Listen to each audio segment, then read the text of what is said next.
자, 갈라디아서는 그 갈라디아 지역에 있는 로마령이죠. 그 갈라디아 지역에 있는 교회들한테 보낸 서신입니다. 6절로 10절까지 박습니다. 6절로 10절까지. 자, 그리스도의 은혜로 너희를 부르신 이를 이같이 속히 떠나 다른 복음을 따르는 것을 내가 이상하게 여긴다 그랬습니다. 자, 이 바울이 전도여행을 하면서 예수 그리스도로 말미암은 구속과 죄사함과 구원의 은혜에 대해서 설명을 했는데, 이 사람들이 바울이 이제 전도를 하고 다른 지역으로 이동해서 이제 계속해서 전도 여행을 해나갔는데 이쪽이 벌써 변질이 됐다는 거예요. 그 얘기를 듣고 나서, 야, 어떻게 이렇게 복음이 쉽게 바뀌냐, 쉽게 너희들이 이상하게 만들어 버리냐 복음을, 그리고 이상해지지 말라고 보내는 서신인 거예요. 여기에서 우리가 좀 알아야 될 게 뭐냐면, 다른 복음은 없나니, 여기에다가 좀 동글동글동글동글을 쳐놔야 됩니다. 이게 뭡니까? 다른 복음은 없나니, 다만 어떤 사람들이 너희를 교란하여 그리스도의 복음을 변하게 하려 함이라. 다른 복음은 없다. 이게 무슨 얘기냐? 다른 복음이라는 것은 예수 그리스도로 말미암은 구원, 그리고 예수 그리스도로 말미암은 의, 그것 외에 다른 것들이, 어떤 것들이 첨부돼가지고 의롭게 된다든지 구원을 받는다든지 하는 문제를 이야기하는 것입니다. 그런 것이 만약에 있다면 이상한 교회라는 거예요. 어느 정도로 이상하느냐? 너희가 받은 것 외에 다른 복음을 전하면 저주를 받을지니라. 이게 저주, 바울이 저주를 퍼붓네? 이런 게 아니라 저주를 받을 수밖에 없는 구조예요. 다른 복음을 따라가면. 그러니까 다른 복음을 따라간다는 것은 그 자신의 구원을 스스로가 포기해버리는 일이 되어버리는 겁니다. 하나님께서 아담과 하와에게 선악과 다 먹지 마라. 이것이 이제 진리잖아요. 진리인데 그 사단이 물타기를 해버리죠. 다 먹지 말라고 했냐? 너 다른 거 먹들 먹고 있잖아. 다 먹지 말라고 그랬냐? 뭐 이렇게 시작하는 거죠. 아니, 저거 하나만 먹지 말라고 그랬는데 저거 먹으면 죽을까 하느라 그러셨어. 죽을지도 몰라. 우리나라 요즘식으로 말하면 죽을지도 몰라. 그렇게 말씀하셨는데, 언제 그렇게 말했어요? 하나님이 죽는다 이렇게 말씀하셨죠.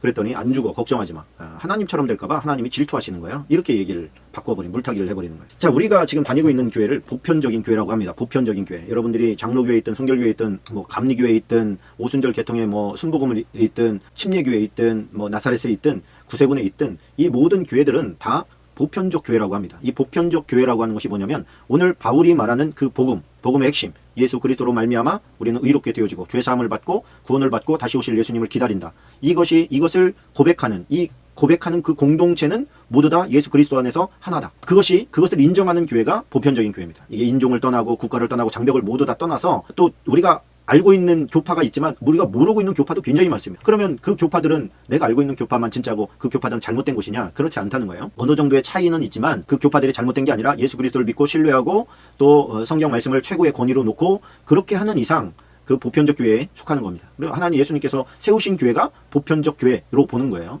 그런데 여기서 말하는 자신들만의 특별하다고 말하는 교파가 생긴 거예요.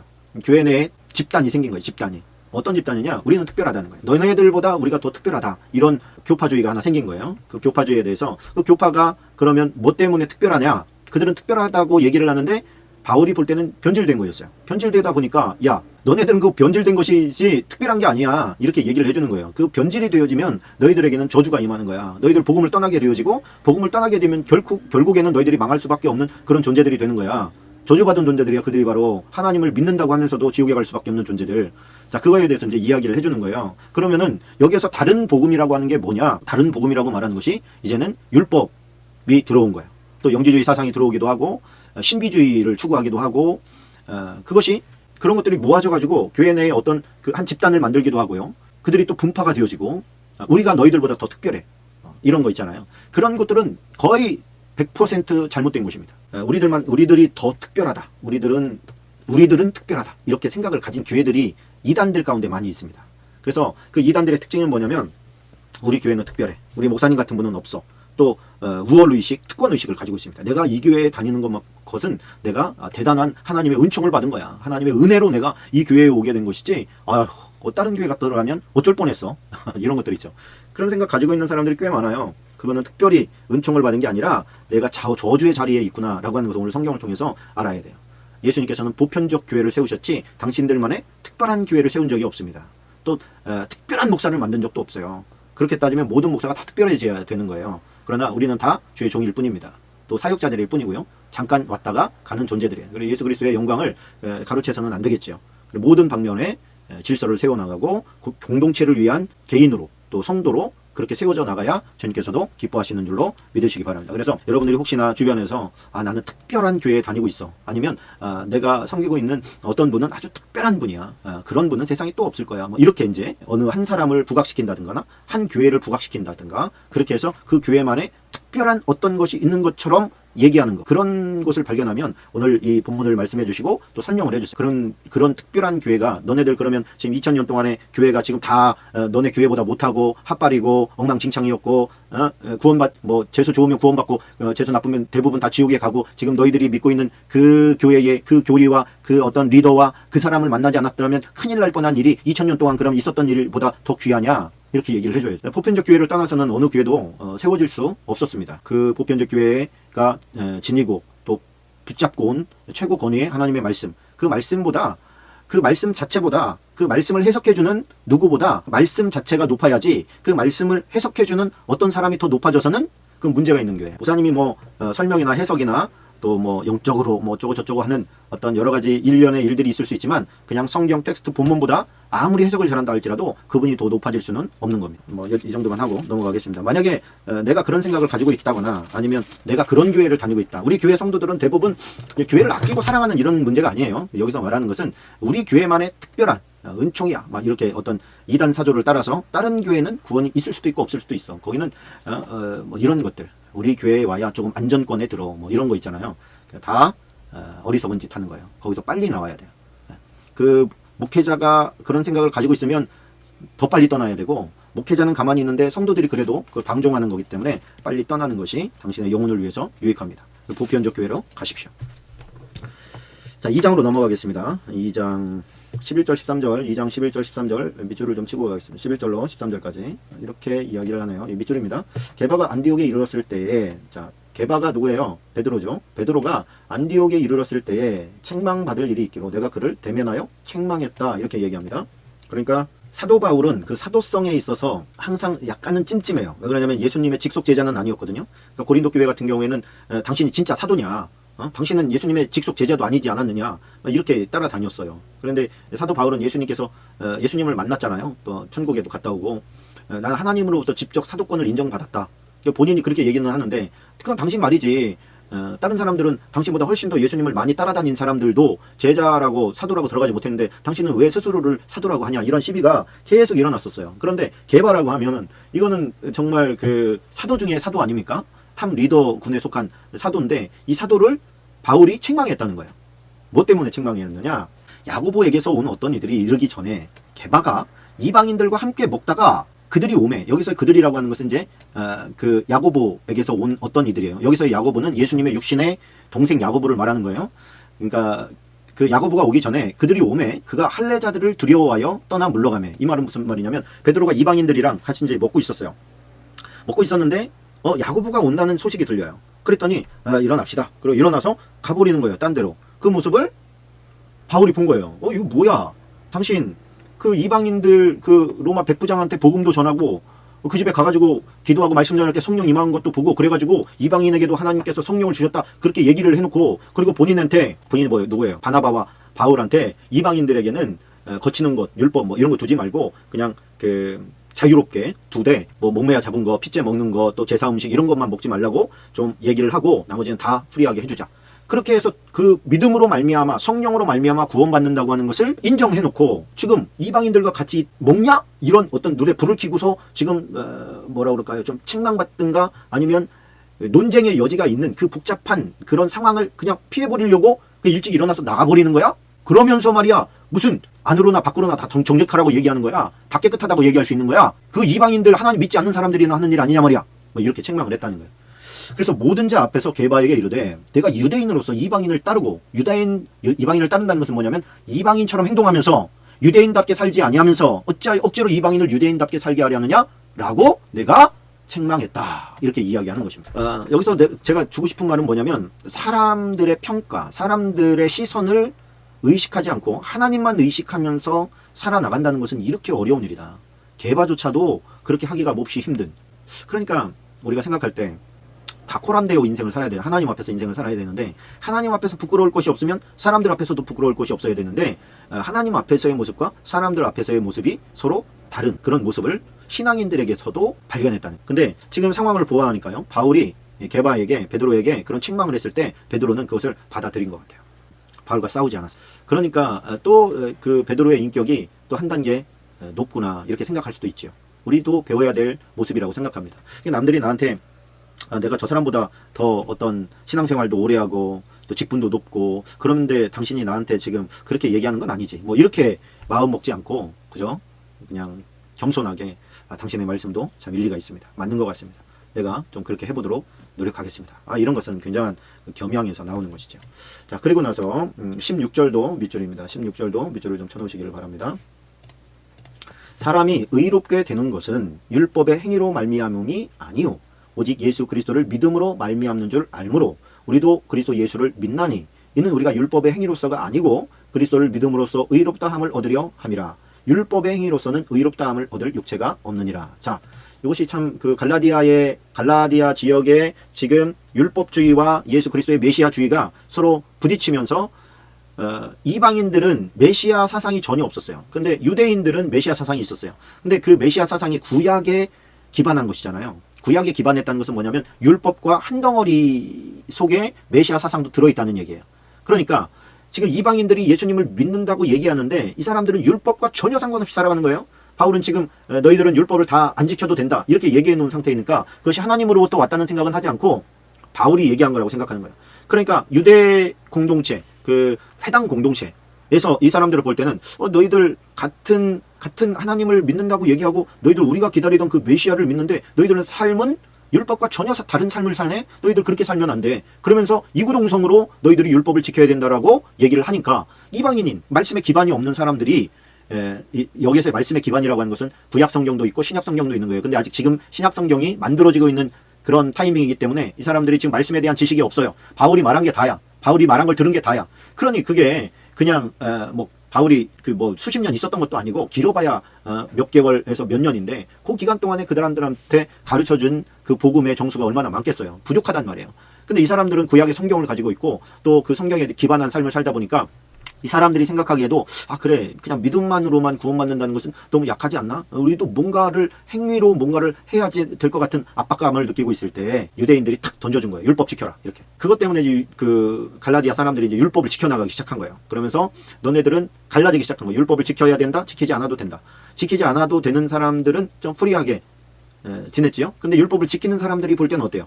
야, 우리가 더 특별해. 너희들은 너무 쉽게 가려고 하는 경향이 있어. 율법 정도는 지켜줘야 우리가 좀 이런 우리의 우리가 이 율법을 지킴으로 말미암아서 우리 스스로가 생각하는 그 의의가 좀 생기지. 참 얘기하면서 조금 어렵겠다 싶습니다. 뭐냐면 유대인들은 율법을 지키는 수준만큼 의로워진다고 생각을 했어요. 그러니까 율법을 지키지도 않는 이방인들을 이 율법을 지키는 만큼 의롭게 된다고 생각하는 사람들이 볼 때는 한심스러운 거예요. 그래서 이 사람들을 갖다가 끌어오기 시작합니다. 우리처럼 살아야 된다. 이거에 대해서 바울이 지금 명확하게 해주는 거예요. 너희가 의롭게 되는 것은 율법의 행위로 말미암은 게 아니다. 뒤쪽으로 가면 다시 나오기 때문에 이 정도만 하고 넘어가겠습니다. 자, 20절로 21절입니다. 여러분들이 제가 이야기해주는 것을 어떻게 해서든지 정리해서 옆에다 몇 줄이라도 적어놔야지 나중에 떠오르지요. 나중에 목사님 말씀 다시 들어야 되겠다? 이거 거의 힘듭니다. 정말 열심히 하시는 뭐 여신님이나 뭐 정식님이나 이런 분들은 다시 하긴 뭐 여기 오시는 분들은 지금 대부분 막 여러 번씩 듣는다고들 말씀하시네요. 네. 한두 번 이렇게 들으면 여러분들이 성경에 대해서 많이 전달할 수 있는 실력가가 돼 있으리라고 저는 믿습니다. 아멘. 자, 20절 21절 박스입니다. 20절 21절. 자, 내가 그리스도와 함께 십자가에 못 박혔나니 그런즉 이제는 내가 사는 것이 아니요 오직 내 안에 그리스도께서 사시는 것이라. 이제 내가 육체 가운데 사는 것은 나를 사랑하사 나를 위하여 자기 자신을 버리신 하나님의 아들을 믿는 믿음 안에서 사는 것이라. 내가 하나님의 은혜를 패하지 아니하노니 만약 의롭게 되는 것이 율법으로 말미암았으면 그리스도께서 헛되이 죽으셨느니라. 자, 그리스도께서 헛되이 죽으셨다. 여기다가 좀 동그라미를 좀 쳐놓으시기를 바랍니다. 자, 우리는 이제 죽었다 그거야. 나는 십자가상에서 예수님과 함께 죽었다. 그리고 예수님과 더불어 살아났는데 살아난 나는 이제 내가 아니라 내 안에 있는 예수 그리스도다. 이렇게 말하는 거예요.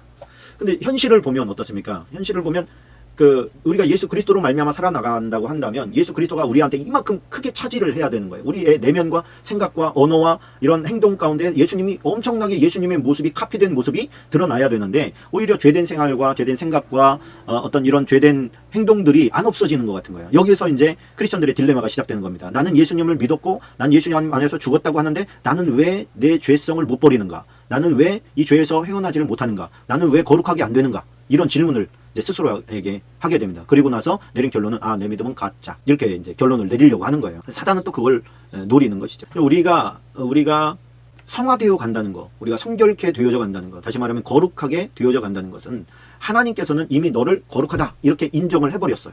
너는 의롭다 이렇게 인정을 했는데 이 인정은 내가 의롭게 되어서 인정된 게 아니라 법적 용어예요. 칭의라고 하는 것은 칭의. 칭의가 뭐예요? 칭의는 너는 죄가 없다. 너는 무죄하다. 이거거든요. 근데 이 의는 예수 그리스도로 말미암은 의라고 하는 것이에요. 법적 용어라고 했어요. 인격적으로나 도덕적인 용어가 아니에요. 법적 용어예요. 법적 용어는 뭐냐면 심판을 피하기 위해서 심판자리 앞에서 판사 앞에서 판사가 너는 무죄, 너는 죄가 없어 라고 인정해주는 그 용어라는 거예요. 칭의 자체가. 그러니까 이 의는 나에게서 나온 게 아니에요. 자, 우리가 이제 하나님 앞에 섰다고 하십시다. 심판을 받는데 이렇게 말하는 거예요. 판사가 너는 많은 죄를 졌어. 너의 죄를 벗어날 수 있는 것은 죽어야 돼. 사형. 이렇게 얘기를 했단 말이에요. 그랬더니 그 모습을 보고 있던 예수님께서 그의 죄를 다 나한테 덮어 씌워 주십시오. 내가 그 죄를 담당하겠습니다. 그리고 내가 대신 죽겠습니다. 그래? 그럼 이 사람의 죄를 당신이 다 짊어지고 당신이 죽겠다는 뜻이야? 그렇습니다. 좋아, 그럼 그렇게 저 사람을 십자가에 못 박아라. 그래서 그 예수님을 십자가에 못 박았어요. 그러면 옆에서 유죄 판결은 받은 나는 뭐예요? 그러면 이렇게 묻는 거죠, 판사한테. 그럼 저는요? 너 이제 죄가 없어. 집에 가. 이렇게 되는 거예요. 그러니까 너는 죄가 없어. 집에 가. 여기에서 죄가 없다는 것은 내가 죄가 진짜로 없다는 얘기가 아니라 네가 치러야 될 죄값을 대신 치른 사람이 있으니 너의 죄는 저 사람에게 전가되었고 너는 이제 그로부터 자유하다는 뜻이에요. 그게 예수님의 의예요. 예수님의 의. 그래서 우리가 사단이 너는 의롭지 못해. 너는 그지야. 너는 그 깡패잖아. 너는 아주 네 마음속에 더럽고 음란하고 악하잖아. 네가 알잖아. 이걸 가지고 계속 딴지를 걸 때 맞아. 그래. 맞아. 나는 그런 놈이야. 그런데 그 죄, 내가 짊어져야 될 그 죄 예수님이 대신 지고 십자가에 못 박혀 죽으셨어. 그러니까 너는 나한테 그런 얘기 할 수가 없어. 넌 지금 불법을 저지르고 있는 거야. 그렇게 얘기하지 마라. 그렇게 얘기하면 내가 판사한테 일릴 거다. 이렇게 얘기해도 사단은 할 말이 없는 거예요. 그게 진실이거든요. 진리거든요. 판사가 나보고 의롭다고 했는데 네가 왜 뭔데 악하다고 그래.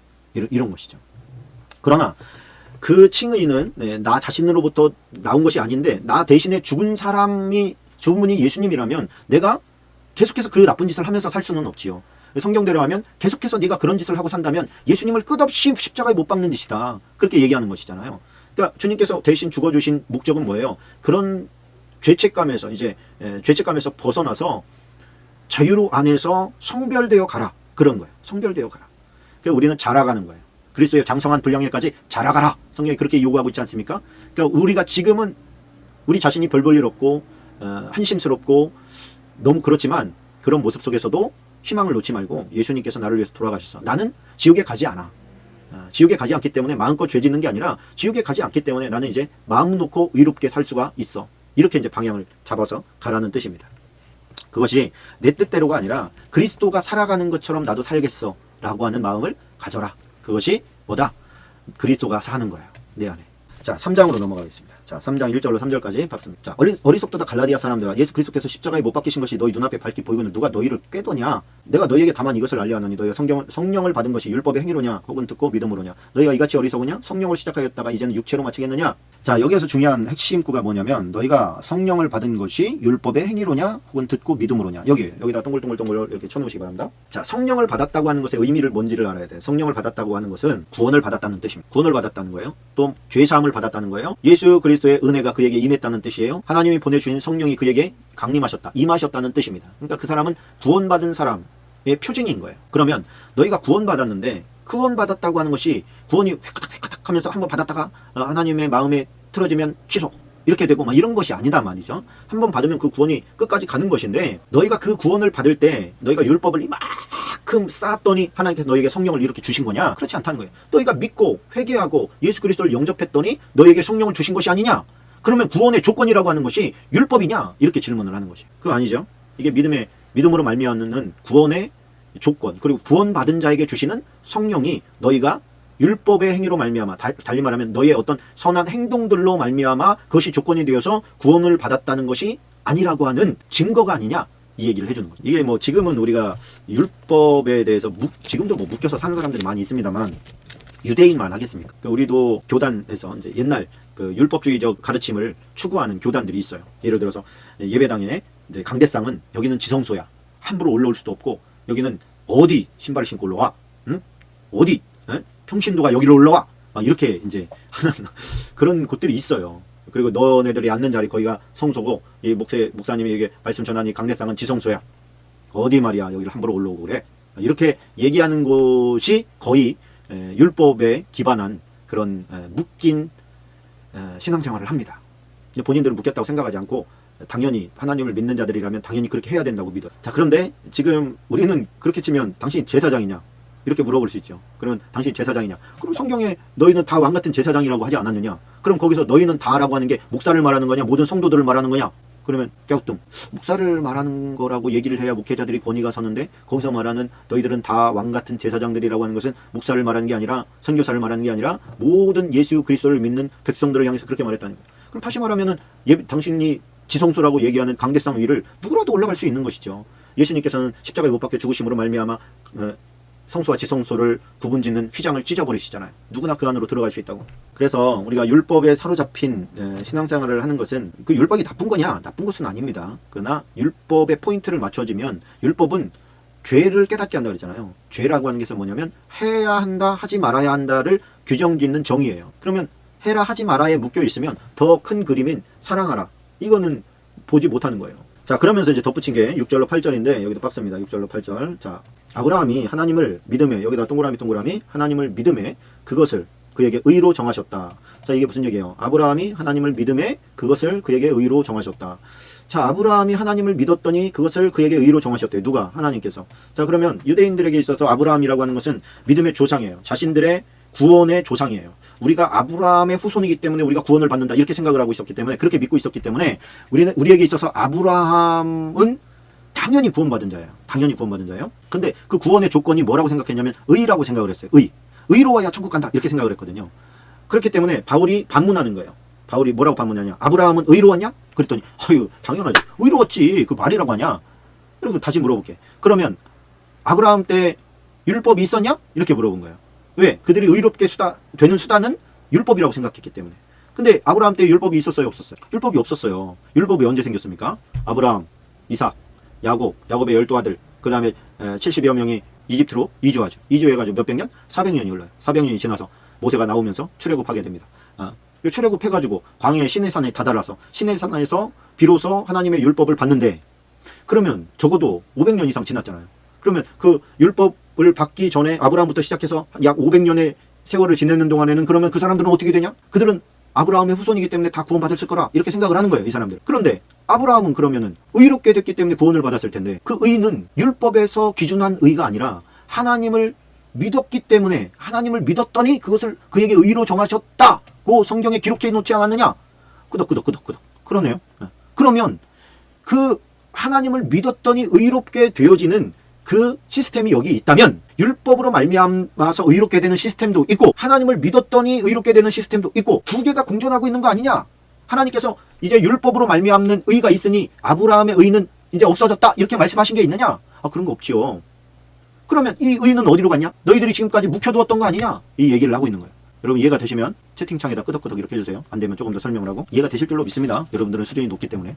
자, 그래요. 그래서 의롭게 되는 것이 그 제사장직도 마찬가지예요. 히브리서에 가보면 이제 제사장직이 나오는데, 제사장이 지내는 제사 의식으로 말미암아 죄 사함을 받는다고 그들은 다 생각하고 있었습니다. 그런데 예수님께서는 너네가 유다 지파라고 하지 않았느냐? 유다 지파의 다윗의 자손이라고 하지 않았느냐? 다윗의 자손이면 유다의 자손인데 레위 자손이 아닌 자가 어떻게 대제사장을 하냐? 너희는 왜 대제사장이면서 유대인의 왕이라고 얘기를 하냐? 예수가 하나님께서 왕권과 제사권을 분리해 놨는데, 그때 이제 들고 나온 게 뭐예요? 구약에 보면 살렘 왕 멜기세덱이 있다. 살렘 왕. 근데 이 살렘 왕은 제사장이면서 뭐예요? 살렘의 왕이지 않았느냐? 아브라함이 그에게 11조를 바치지 않았느냐? 이 멜기세덱은 떡과 포도주를 가지고 와서 아브라함에게 성찬식을 한 거예요. 그러면 아브라함은 지금 율법이 언제 생겼다고요? 500년 정도 후에, 적어도 500년인 거예요. 500년, 600년 후에 생긴 율법, 그 율법과 더불어서 생긴 제사장, 레위 자손의 제사장 시스템. 그러면 이 5, 600년 전에 있었던 이 멜기세덱이라고 하는 사람은 왕권과 제사장권이 같이 있었는데 하나님께서 취소됐다 이렇게 한 적이 있냐? 그런 거 없지. 그럼 이것도 지금 존재하고 있고 우리가 그것을 염두에 두지 않았기 때문에 지금 보이지 않는 것일 뿐이지, 너희가 지금 모세가 준 율법에 기준한 것만 보고 있기 때문이지 이거 사라진 거 아니다. 예수 그리스도께서는 이것을, 여기에서 있는 이 시스템이 지금 예수님께 적용된 것이지, 그래서 왕이시면서 동시에 대제사장이 될 수 있는 거다. 지금 그 얘기하는 거예요. 지금 너희가 하나님을 믿을 때에 의롭게 되는 그 비밀이 구약 성경에 있지 않느냐. 예수 그리스도를 믿는 것이 의롭게 되는 것임을 아브라함을 통해서 예표로 주신 것이다. 이 얘기를 하고 있는 것입니다. 끄덕끄덕이 많이 있기 때문에 이해를 하셨으리라 이렇게 생각을 하고 넘어가겠습니다. 지금 끄덕끄덕 하시는 분들은 그래도 신앙생활을 오래 하신 분들이에요. 기본적인 지식이 있어야 이게 이해가 돼. 우리 정식님은 조금 제가 볼 때는 이게 이해가 되기가 조금 어려울 것 같습니다. 그래도 괜찮습니다. 그래도 뭐 이해를 하고 안 하고에 따라서 천국 가고 지옥 가고 그런 거 아니니까요. 여기 이게 이제 17절로 19절까지 좀 밑줄을 치고 갔으면 좋겠습니다. 17절로 19절. 이 조금 아까 제가 해드린 말들을 다시 반복하는 것인데요. 내가 이것을 말하노니 하나님께서 미리 정하신 언약을 430년 후에 생긴 율법이 폐기하지 못하고 그 약속을 헛되게 하지 못하리라. 이 얘기는 뭐예요? 조금 아까 얘기한 아브라함을 의롭게 한 그 언약을 430년 후, 그러니까 적어도 430년인 거예요. 그죠? 생긴 율법이 폐기하지 못한다는 거예요. 그 약속을 헛되게 하지 못한다는 거예요. 왜? 너네가 율법이 생겼기 때문에 이제는 그 언약은 폐해졌어 라고 하는 메시지가 없기 때문에 그것은 아직도 유효하고 있는 거예요. 그리고 또 다른 한 법을 주신 거예요. 의롭게 되는 법을. 왜 그것이 필요했느냐? 왜 하나님께서는 아브라함이 하나님을 믿는 그것으로 말미암아 의롭게 된다고 하는 법을 한쪽으로 두시고, 그리고 나서 실생활에서 진짜로 지키고 하지 말아야 될 것 10계명 같은 것들을 주셔서도 의롭게 되어야 한다고 하는 이 율법을 왜 주셔야 됐느냐? 여기에 나오는 거예요. 그 율법이, 그런즉 율법은 무엇이냐? 여기 동그라미. 범법함으로 더하여진 것이라. 자, 이게 정말 중요한 거예요. 범법함으로 더하여진 것이라. 이 동그라미 치셔요. 아브라함과 지금 출애굽한 이스라엘 백성들과는 많이 달라요. 어떻게 다르냐면, 아브라함은 하나님의 인도하심을 따라가면서 실수도 많이 했지만 하나님의 인도하심을 따라가면서 살아갔어요. 근데 이 이스라엘 백성들은 지금 이스라엘 백성만 있는 게 아니라 이방인, 또 이집트에 살고 있었던 많은 사람들도 출애굽할 때 같이 출애굽을 했습니다. 그러니까 이 사람들은 완전히 막 뒤죽박죽 섞여버린 거예요. 그러니까 그렇다고 해서 이스라엘 사람들이 어떤 고상한 법을 따라서 살고 있었던 게 아니에요. 이 사람들은 노예였어요. 노예였단 말이에요. 노예는 짐승이었어요. 짐승. 개돼지처럼 죽으라고 일하고 먹고 그러다가 죽는 거예요. 교육도 없고 싸움 기술을 배우는 것도 없고 그냥 짐승처럼 정말 일어나서 먹고 자식들 낳고 또 그 자식도 노예로 또 일하고, 그게 노예예요. 노예는 짐승 같은 마인드를 가지고 있어요. 채찍에 의해서 다스려지는 사람들이에요. 채찍만 없으면 뭐든지 할 수 있는. 자, 그런 어떤 수준 낮은, 저급한, 천박한 생각을 가지고 있는 노예 근성에 쩌들은 백성이, 그들이 지금 출애굽한 거예요. 그들을 들어서 하나님의 백성 이렇게 얘기하고 있다는 얘기예요. 그러니까 그 사람들을, 그런 천박한 생각을 가지고 있는 사람들의 생각을, 수준을 높이려고 하다 보니까 주어진 게 율법이라는 거예요. 그것이 바로 이겁니다. 율법은 무엇이냐? 범법함으로. 이게 범법이라는 게 뭐냐면, 지 맘대로 사는 자들에게, 지 맘대로 살고 뭐 내키는 대로 행동하고 그렇게 했던 자들에게 더하여진 것이라. 그들을 다시 말하면 그들을 사람 만드는 교육서라는 거예요. 교육서. 율법서라는 게. 그래서 이 옛날에 아브라함에게는 이런 천박한 사람이 아니었어요. 아브라함은. 그래서 굳이 율법이라는 게 따로 필요가 없었던 것이죠. 근데 율법은 뭐냐면 그러다 보니까 삶의 방식들을 개조하기 위한 수단인 거예요. 뭐 앵벌이 하는 애들 있지 않습니까? 앵벌이 하는 애들을, 예를 들어서 내가 왕이 그들을 양자로 입적했다고 생각을 해봅시다. 너네들 한 12명 되는데 내가 너네들을 다 내 자식의 호적에 올리겠다. 그리고 호적에 왔어요. 그러면 얘네들이 원했던 건 뭐냐면 먹고 사는 것이 걱정 없는 것이었어요. 근데 왕의 수준은 먹고 사는 것 염려 없이 당연히 해줄 거야. 걱정하지 마. 이렇게 얘기를 해주겠죠. 얘네들이 원하는 수준은 먹고 사는 것만 해결되면 망고땡. 얘네들은 인생이 뭐냐면 먹고 사는 것 해결되면 그 다음에는 막 사는 거예요. 지멋대로 사는 거예요. 놀면서 사는 거예요. 근데 왕의 관점은 달라요. 먹고 사는 것은 너에게 걱정이 아니야. 너희들이 갖춰야 될 거는 뭐 해야 될 거는 먹고 사는 것 해결하는 그 정도 수준이 아니라 너네는 이제 왕자의 수업을 받아야 돼. 왕자의 수업. 이제 얘네들이 원하는 수준은 먹고 사는 것 해결되는 거 수준이었는데 그 왕의 수준은 왕자의 수준으로 맞추려고 하니까 여기에서의 그 갈등이 시작되는 거예요. 나는 편하게 살고 싶다고. 나는 안락하게 살고 싶고 먹고 즐기고 내 맘대로 사는 게 그거 해결해 주는 줄 알고 나는 온 거야. 근데 왜 나를 자꾸만 이상하게 괴롭혀? 수학도 하라 그러고 공부도 하라 그러고 어학도 하라 그러고 왜 이렇게 나를 괴롭히는 거야? 막 이렇게 나오는 거야. 자, 이스라엘 백성을 그 하나님께서 노예에서 그들을 불쌍히 여기서 끌어내서 하나님의 백성을 만든다고 할 때는 그들이 원한 것은 젖과 꿀이 흐르는 가나안 땅에 들어가서 지 맘대로 멋대로 먹고 마시고 배부르게 등 두드리면서 그러고 있으면서 누리고 살고 싶은 거였는데 하나님께서 그들을 끌어낸 목적은 뭐냐면 하나님의 백성, 친백성 만들어서 위대하게 그들을 만드는 거였어요. 모든 민족 위에 뛰어난 민족이 되게끔 만드는 것이었어요. 그러다 보니까 어쩔 수 없이 교육서가 필요한 거예요. 교육서가. 그 교육서가 율법서라는 거예요. 너네들 지금까지 살아온 그런 방식으로는 너네들 모든 민족 위에 뛰어난 민족이 될 수도 없거니와 내 백성이라고 말할 수도 없어. 너희들은. 이런 거예요. 그러니까 율법서라는 것은 기본적으로는 노예들에게 주어진 도덕교과서라고 생각하시면 됩니다. 수준을 높이려고 주신 거예요. 그것이 만약에 그걸로 다 되는 것이면 예수님께서 내가 너희에게 새 계명을 주노니 서로 사랑하라 이런 계명 안 주셨을 거예요. 이 사람들의 수준은 지금 사랑하라는 수준까지는 나갈 수 없는 그 짐승과 비슷한 수준에 있는 사람들을 사람의 수준까지 끌어올리는 어떤 교양서였다면 이제는 하나님의 예수님께서 다시 오셔서 그 어느 교양의 수준에 오른 자들을 이제는 왕의 수준으로 끌어올리는 거예요. 그 왕의 수준으로 끌어올리는 새 계명이 새 율법이 뭐냐? 이게 서로 사랑하라는 거예요. 왕에게 있어서 가장 필요한 자질은 백성들을 사랑하는 거예요. 사랑하는 거예요. 그러면은 돼. 그러면 율법을 다 포함한 거기 때문에 율법의 완성이라고 할 수가 있는 거예요. 자, 4장으로 넘어갑니다. 4장 3절로 7절까지 박습니다. 4장 3절로 7절. 자, 이와 같이 우리도 어렸을 때 이 세상의 초등학문 아래에 있어 종노릇하였더니 자, 그 얘기예요. 지금 이해가 되십니까? 이 세상의 초등학문 아래에 있어서 종노릇했다. 이게 뭐냐면 이 초등학문이라고 하는 게 율법이라는 거예요.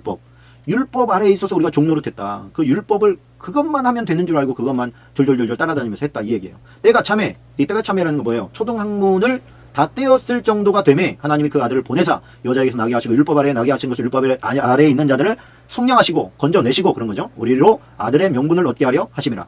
하나님께서는 우리로 아들의 명분에다 동그라미 쳐주시고요. 아들의 명분 하나님께서는 그냥 그 노예에 있는 그들을 건져냈으니 이제 니네가 알아서 살아가 아니라 너는 내 아들의 수준까지 올라와야 돼. 이렇게 말씀을 하신 거예요. 그 너희가 아들임으로 하나님이 그 아들의 영을 우리 마음 가운데 보내사 아빠 아버지라 부르게 하셨느니라. 이게 누구예요? 아들의 영이. 또 성령이죠. 성령. 또 예수 그리스도. 자, 그러므로 내가 이후로는 종이 아니요 아들이니 아들이면 하나님으로 말미암아 유업을 받을 자니라. 이해가 되시나요? 예, 그리고 우리는 율법의 노예가 아니라 자유한 아들이고 아들의 면모를 갖추기 위해서 주신 게 사랑의 율법이다. 그러니까 저 초등학문 때 노예 수준에서 그 노예 수준에서 업그레이드 시키려고 주신 그 율법에 계속 묶여 있을 존재가 아니라 예수 그리스도께서 우리에게 주신 새 계명, 사랑의 계명을 따라서 이제는 더 우리의 수준이 올라가야 된다. 그 얘기 하고 있는 겁니다. 그래서 왜 이 이야기를 합니까? 갈라디아 교회에 와가지고 율법을 지켜야 된다고 계속해서 얘기하는 유대인들 때문에 이 이야기를 짚어주는 거예요. 근데 요즘 시대에도 이게 왜 우리에게 필요하냐면 요즘 시대에도 계속 율법주의적인 그 사고를 막 주입하는 교육들이 많거든요. 막 이건 해야 돼, 이건 하지 말아야 돼, 막 이렇게 계속해서 지정해주면서 나가는 거. 하나님의 기본은 이게 참 이 정도 하나님께서 원하시는 그 마음을 헤아려서 내가 순종해 나가는 그 수준까지 안 되니까 이게 답답한 거지. 그 수준이 되면 자유하게 하는 게 제일 좋은 겁니다. 자유함 속에서 하는 게 제일 좋은 거예요. 새벽기도 합시다 그러는데 새벽기도가 안 돼. 힘들고 어려워요. 그러면 어떤 사람은 새벽기도를 안 나와도 얼마든지 하나님을 사랑하면서 교제하면서 살아갈 수 있는 사람이 있어요. 근데 어떤 사람은 새벽기도 때문에 나 예수 안 믿어 이런 사람도 있다니까. 그럼 그거를 어떻게 이거를 규정해서 할 거예요. 가장 좋은 것은 자유함 가운데 스스로 부담을 갖는 것이 좋은 겁니다. 자유함 가운데 스스로 부담을 아이고 이거 이단이 많이 쓰는 것이 있는데 그 어머니 하나님이라고 믿는 거 있잖아요. 그 갈라디아서 4장 26절 오직 위에 있는 예루살렘은 자유자니 곧 우리 어머니라. 이걸 가지고 이게 그 하갈 이것은 비유니 이 여자들은 두 언약이라. 하나는 시내산으로부터 종을 얻은 자니 낳은 자니 하갈이라. 이 하갈은 아라비아에 있는 시내산으로 지금 있는 예루살렘과 같은 곳이니 그가 그 자녀들과 더불어 종노릇하고 오직 위에 있는 예루살렘은 자유자니 곧 우리 어머니라. 이것을 갖다가 진짜 묘하게 해석을 해놔가지고 말이죠. 이거는 진짜 있는 그대로거든요. 저 아라비아에 있는 이스마엘 족속과 이삭의 후예들인 이스라엘 예루살렘 후예들에 대한 그 이야기를 하는 건데 뭐 위에 있는 천국에는 이렇게 해석을 하는 거예요. 이 위에라고 있는이라는 것은 예루살렘 지역을 말하는 거예요. 저 밑에 지역은 애굽과 가까운 동네를 말하는 것이고 위에 지역은 예루살렘 지역을 말하는 거예요. 지리적으로 그런 거예요. 근데 이 위에 있는 을 갖다가 천국으로 해석을 해요. 그래서 천국에는 어머니가 계시다 아마 이렇게 해석을 하는 게 이제 어머니 하나님이라고 부르는 그 이상한 이단이 말하는 거. 자, 5장으로 넘어갑니다. 자, 5장 4절로 6절까지는 밑줄을 좀 치고 가겠습니다. 5장 4절로 6절. 자, 율법에서 의롭다함을 얻으려 하는 너희는, 자, 이게 누구예요? 너희는 지금 변질된 갈라디아 교회, 갈라디아 지역 교회의 성도들을 말하는 거예요. 예수 그리스도 안에서 의롭게 되어지고 구원받는다라고 하는 메시지를 들었던 그들이 지금 율법을 지켜야 되겠구나로 전향한 그들을 향해서 지금 얘기를 하는 겁니다. 율법 안에서 의롭다함을 얻으려 하는 너희는 그리스도에게서 끊어지고 은혜에서 떨어진 자로다. 그래서 지금 율법주의로 희귀한 그 사람들은 지금 저주 가운데 있는 것과 같은 거예요. 왜? 율법 안에서 지키려고 하면 율법은 지키기가 쉽습니까? 율법의 특징이 뭐냐면 하나만 어겨도 악하다는 거예요. 그걸 어떻게 다 지킬 거예요? 그러니까 그 율법으로 말미암아 내가 의롭게 되려고 하는 자들은 그리스도에게서 끊어지게 된다. 또 은혜에게서 떨어진 자다. 우리가 성령으로 믿음을 따라 의의 소망을 기다리노니 그리스도 예수 안에서는 할례나 무할례가 후효력이 없으되 사랑으로서 역사하는 믿음뿐이니라. 하나님 예수 그리스도 안에 이미 들어와 있는 자의 의무는 사랑으로 역사하는 믿음뿐이다. 사랑의 율법만 효력을 발생한다. 또 의미가 있다. 그것만 지켜야 된다. 뭐 이런 얘기입니다. 자, 13절로 16절까지 박스입니다. 13절로 16절. 16절까지 박스이기는 하지만 플러스 알파로 26절까지 또 그냥 다 쳐놔도 상관은 없습니다. 다 그냥 중요하거든요. 다 연결되는 것이고요. 형제들아 너희가 자유를 위하여 부르심을 입었으나 그러나 그 자유를 육체의 기회를 삼지 말고. 이게 뭐예요? 그러니까 이제는 하나님의 자녀가 되어서 구원받은 백성이 되었다고 해서 너희들이 마음대로 살아도 된다는 얘기는 아니다. 이런 얘기를 하는 것입니다. 그래서 그 16절에 보면 이 중요한 말씀이 나옵니다. 16절 내가 이르노니 너희는 성령을 따라 행하라. 그리하면 육체의 욕심을 이루지 아니하리라. 자, 육체의 욕심 그리고 성령을 따라 행하라. 여기에다가 좀 동그라미를 좀 쳐주세요. 그거에 대한 특징이 이제 17절로부터 이제 나와 있기 때문에 중요하다고 하는 건데 육체의 소욕. 육체가 하고 싶은 일은 성령을 거스르고 성령은 육체를 거스른다. 거스른다는 게 뭐냐면 서로 갈등 관계다 그런 뜻이에요. 육체가 하고 싶은 것은 성령과 갈등이 생기고 성령을 따라 하려고 하면 육체와 갈등이 생긴다는 거예요. 이 둘이 서로 대적함으로 너희가 원하는 것을 하지 못하게 하려 함이라. 너희가 원하는 게 뭐예요? 결국에는 육체가 원하는 것을 성령께서 하지 못하게 하신다. 그 얘기하는 겁니다. 자, 너희가 만약 성령이 인도하시는 바가 되면 율법 아래 있지 아니하리라. 그러니까 성령은 율법으로 우리를 이끌지 않는다는 거예요. 성령은 율법으로 우리를 이끌지 않습니다. 아멘이시죠? 그래서 자꾸만 뭔가 교회를 갔더니 자꾸만 율법주의적으로 우리를 이끌어 가요. 그러면 여러분들이 조금 경계를 해야 돼. 경계를. 자, 너희가 만일 성령이 인도하시는 바가 되면 율법 아래 있지 아니하리라. 육체의 일은 분명하니 음행과 더러운 것, 호색, 우상 숭배, 술술, 원수 맺는 것, 분쟁, 시기, 분냄, 당지는 것, 분열, 이단, 투기와 술 취함과 방탕함 이와 같은 것들. 자, 이런 것들을 하는 자들은 하나님의 나라를 유업으로 받지 못한다. 천국에 갈 수가 없다라고 하는 것입니다. 그러니까 육체의 일을 하는 자들은 성령을 거스르는데 성령을 거스른다는 말은 뭐냐면 성령이 이미 그 안에 있었는데 그의 말을 듣지 않는다는 뜻이에요. 성령은 하나님이시거든요. 하나님을 인정하지 않아요. 하나님을 순종하지 않아. 그런 자들은 하나님을 순종하는 자가 하나님의 나라에 들어가는 거지 하나님께 순종하지 않는 자가 배역하는 자가 천국에 갈 수는 없어요. 천국에 있어도 배역하는 자는 내어 쫓김을 당하는데 배역하지 순종도 안 하는 자가 어떻게 천국에 들어갈 생각을 해. 그 얘기하는 거예요.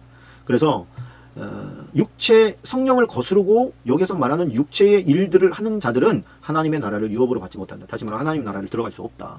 그런데 성령을 따르는 자, 성령에 순종하는 자는 이런 열매를 맺는다. 사랑이라고 화평, 오래 참과 자비, 양성과 충성과 온유와 절제니 이 같은 것을 금지할 법이 없다. 율법이 이런 것을 막을 수 없다. 이런 것이죠. 그래서 여러분들 성령을 따라 사는 삶을 사시기를 축원합니다. 그러면 실제적으로 질문을 해야 돼요.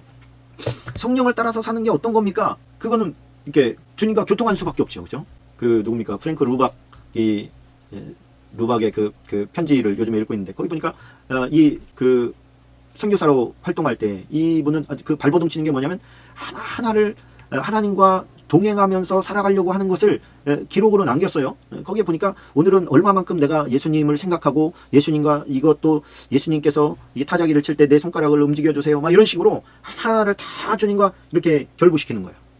그렇게 했더니 그의 마음속에 이제는 예수님이 차지하는 비중이 점점 더 커지더라. 자, 6장으로 넘어갑니다. 6장 1절 박스입니다. 6장 1절. 형제들아, 사람이 만일 무슨 범죄한 일이 드러나거든 신령한 너희는 온유한 심령으로 그러한 자를 바로잡고 너 자신을 살펴보아 너도 시험을 받을까 두려워하라. 자, 여기서 보면 만일 무슨 범죄한 일이 드러나거든, 어떤 사람이 형제 중에서 예수 그리스도를 믿는 사람 중에서 어떤 범죄한 일이 드러나냐, 그러면 신령한 신령한이라는 게 뭐냐요? 너 하나님 성령을 순종하면서 살아가는 너희는, 이런 뜻이에요. 온유한 심정으로, 싸납게 하지 말고 그런 거예요. 응? 나는 성령 충만하거든, 난 기도 많이 했거든, 너 말이야 그렇게 살면 안 된다고, 이렇게 하지 말고 온유한 마음으로 겸손한 마음으로 그에게 충원을 해주라는 거예요.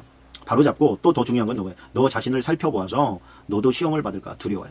남의 비판에 강하다 보면 자기 자신을 보는 눈이 약해집니다. 근데 다른 사람보다 자기 자신에게 집중하게 되면 다른 사람들의 허물들이 잘 안 보여요. 내 눈에 있는 들보를 빼야 되는데 남의 눈에 있는 티를 자꾸 빼겠다고 하니까 이게 분란이 커지는 거지. 그리고 6절로 10절까지 보면 저는 이 말씀을 참 중요하다고 생각합니다. 6절로 10절까지 박스입니다. 자, 가르침을 받는 자는 말씀을 가르친 자와 모든 좋은 것을 함께 하라. 스스로 속이지 말라. 하나님은 없인 여김을 받지 아니하시나니 사람이 무엇을 심든지 그대로 거두리라. 자기의 육체를 위하여 심는 자는, 자, 하나님을 없인 여긴다는 게 뭐냐? 하나님을 없인 여긴다는 게 뭐냐? 육체를 위해서 심으면서 마음은 영생을 거둔다고 착각하고 있는 거예요. 다시 말하면 내가 육체의 일들을 많이 해. 뭐 아까 얘기한 거 있잖아요. 육체의 일은 현재 아니고 음행과 더러운 것과 뭐 이런 것들. 그런 것들 하면서 영생은 거두고 싶어 하는 것, 그것이 옛날에 하나님을 만홀히 여기지 말라 이렇게 돼 있어요. 옛날 성경에는 하나님을 업신 여기지 말라. 하나님은 안 속는다 이거예요.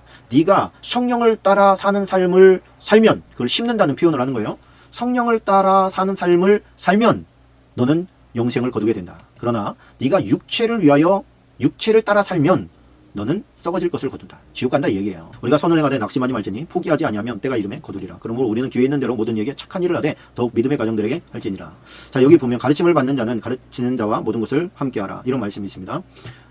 이 부족한 사람을 갖다가 또 이렇게 잘 섬겨주시는 분들 때문에 제가 아주 힘을 많이 받고 있는데, 그 얘기예요. 여러분들 교회에 말씀을 가르치는 분들이 계십니다. 여러분들의 목사님들이 있고요. 또 여러분 교회에 멘토가 있을 수도 있죠. 또 학교, 주일학교 선생님들도 있을 수 있고, 그분들을 좀 섬겨라, 그리고 그분들을 좀 가까이 두라, 그런 얘기 하는 거예요. 그 유대의 왕들을 살펴보면, 왕들을 연구를 많이 했습니다. 제가 연구를 많이 하는 가운데 그 연구를 하다 보니까, 자 여기에 보니까 예를 들어서 보이십니까? 이걸 거꾸로 보이나요? 자, 제가 이렇게 좀 설명을 해드릴게요. 뭔 얘기냐면, 위대한 왕들이 있어요. 위대한 왕들.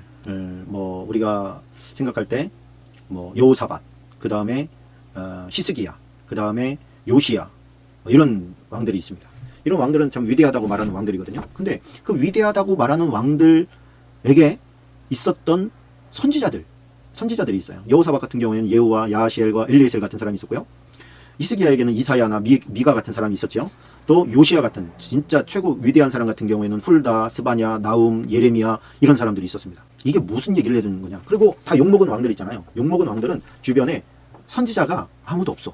그죠? 이때 이게 활동했던 선지자들인데, 선지자가 많았던 왕은 위대한 왕이고요. 곁에 선지자가 없었던 왕들은 악한 왕들이에요. 이해가 되십니까? 자, 그러니까 선지자를, 하나님의 말씀을 맡은 사람을 내 곁에 가까이 두는 것은 나를 위대하게 만드는 일이라고 볼 수 있죠. 세상 친구들 잔뜩 있으면 하나님의 관점으로 볼 때 위대한 일이 생길 수는 없습니다. 그런데 가장 강력한 것은 하나님의 말씀을 늘 가까이 하는 사람은 정말 하나님께서 보실 때에 큰 가치를 가진 사람이에요. 그거 없는 사람들은 쓸데가 없습니다. 그래서 여러분 주변에 하나님을 사랑하는 사람들, 또 하나님의 말씀을 맡은 사람들과 친분 있게 지내세요. 여러분들의 교회의 목사님과 친분 있게 지내세요. 그래서 여러분들이 어떤 결정을 하거나 문제가 생겼을 때 목사님한테 즉시 전화해서 기도 요청을 할 수 있는 정도로 여러분들이 좀 친분감 있게 여러분들의 목사님을 가까이 하세요. 아, 우리 목사님은 너무 어려워요, 그런 분들 있잖아요. 사실 가까이 들어가 보면 안 어려워요. 대부분의 목사님들이 외롭고요, 고독합니다. 원래 좀 그런 게 있어요. 그러면 조금 여러분들이 가까이 가셔서 잘 섬겨드리시고, 또 필요한 걸 미리 좀 이렇게 살펴보시고, 여러분들이 좋은 거 있으면 좀 나누시고, 이렇게 하면 돼. 그냥 성경대로 가보세요. 그러면 기도 한 자락이라도 더 받을 겁니다. 그 기도를 하나님이 듣고 계셔요. 그래서 저는 이 말씀 참 중요하다고 생각을 합니다. 하나님은 속지 않고요. 여기서 뭐 무엇으로 심든지 그대로 거둔다 그래가지고 이것을 또 악용하는 분들이 많아요. 그래서 좀 타락한 목회자들은 야, 좀 많이 가지고 와. 그러면 이거 하나님께서 너에게 다 되돌려 주신다. 30배, 60배, 100배로 되돌려 주신다. 이런 데 써먹지 말고, 그것이 진짜인지 가짜인지, 여기서 말하는 건 최소한 그 얘기는 아니에요. 여기서는 성령으로 행하라는 거예요. 육체를 위하여 심지 말고, 성령으로부터 성령을 위하여 심으면, 성령으로 말미암아 성령께 순종하면, 그런 뜻이에요. 성령께 순종하면 성령으로부터 영생을 거두게 된다. 오늘 여기까지 하도록 하겠습니다. 다음 주에는 에베소서를 나가도록 하겠습니다. 예, 오늘 여기까지 하도록 하겠습니다. 감사합니다.